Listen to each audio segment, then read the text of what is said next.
Obviously it was an important toss to win. It's really cold in the morning, so conditions obviously get a bit better. But yes, the batters were under pressure today, so regardless of the amount of runs I think the other team put on, we were going to be under pressure. And that is a great showing from the international players at the top to get us off to that good a start and make the chase look easy. Now, what did you forget from the good guys? Yes, obviously we have to win the next one as well and try to push the net run rate a little bit at the end of that game. Last one is also a must win and perhaps some sort of net run rate situation.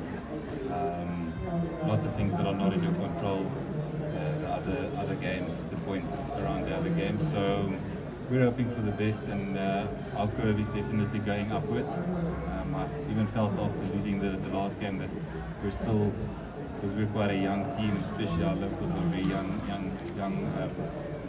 bunch of players. I feel like it's going to be a learning curve, and it's maybe going to even be a 2 or 3 year project for the Kathmandu Gurkhas.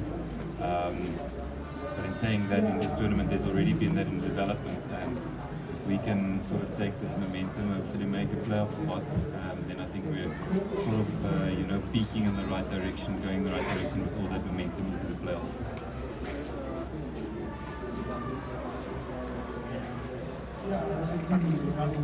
Most of the foreign players are struggling in this surface.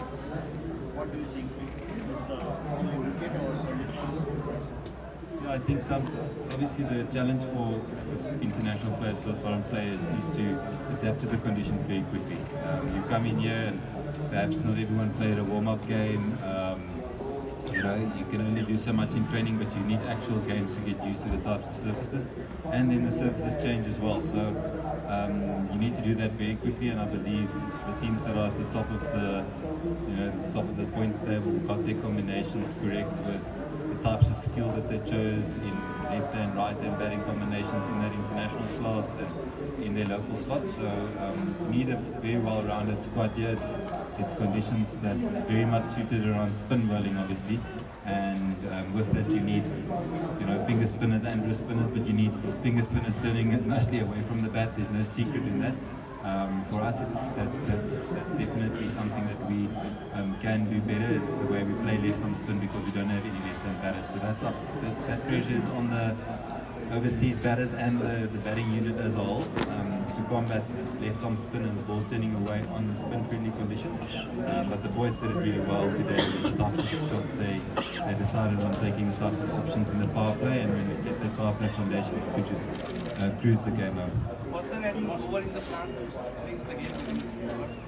Come again? Any target for the over that we need to finish the game by that?